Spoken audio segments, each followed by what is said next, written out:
Hey y'all, I'm Brantley Gilbert and you're watching Land.com presents ACM Land and Lyrics. I think I'll always play shows. I don't know how to do anything else. I'm an old road dog, and my wife will tell you when I'm not on the road, I feel like I'm supposed to be out there. When I'm on the road, I feel like I'm supposed to be at home. So I never thought in a million years it would turn into what it did. But I was blessed with an incredible group of dudes, man. God put some crazy, awesome people in my life that just continue to elevate us and take us to the next level. And I don't write songs about things that I hadn't experienced or I don't have some knowledge of, and definitely have some knowledge of Georgia in the Southeast. I've been here my whole life. It's home.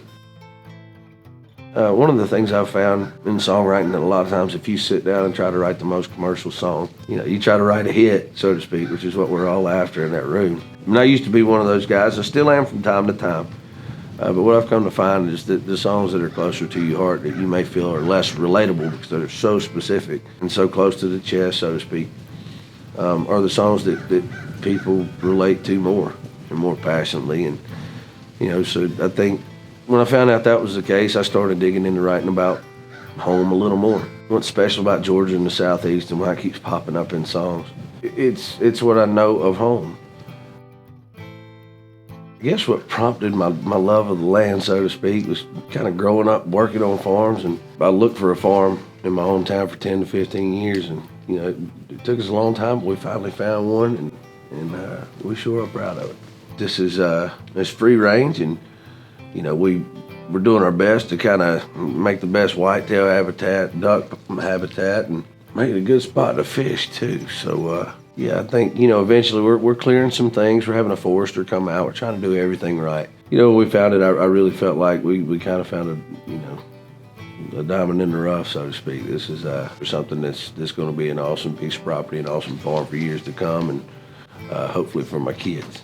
One of the first things I do when I buy a piece of property is I go try to find all the data I can, and there's a cemetery on the property that was established in 1783. A large piece of this was gifted by the King of England, and then I think they turned around and fought for us in the Revolution, which is kind of cool. I like that vibe. But outside of that, there was a fella that owned this at a point in time, and he's the guy that built this thing. Anything that you see that's built out of stone here came from, we'll just say he was an interesting fella. And there's some things on the property that definitely make it different than anything I've ever seen. I wish I could get more into that. We probably ought to leave that alone. Just keep everybody safe. I'll say the search for a farm around my hometown intensified when I had my little ones, and I got a 4-year-old little girl and a 6-year-old little boy.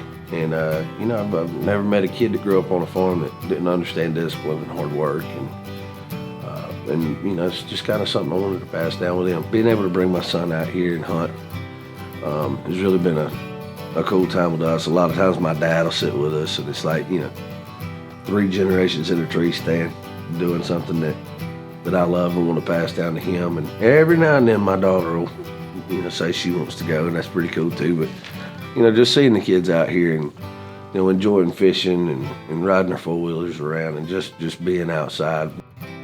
It's so hard to define what country is. I think everybody has their best guess. For me, it's just life. It's all I've ever known. I lived in Nashville for about 1.5 years. Even though it's Nashville, it's still a city, and it just wasn't for me. I've been a country dude my whole life, so to define it for me is a little difficult. The fact is, it's really all I've ever known.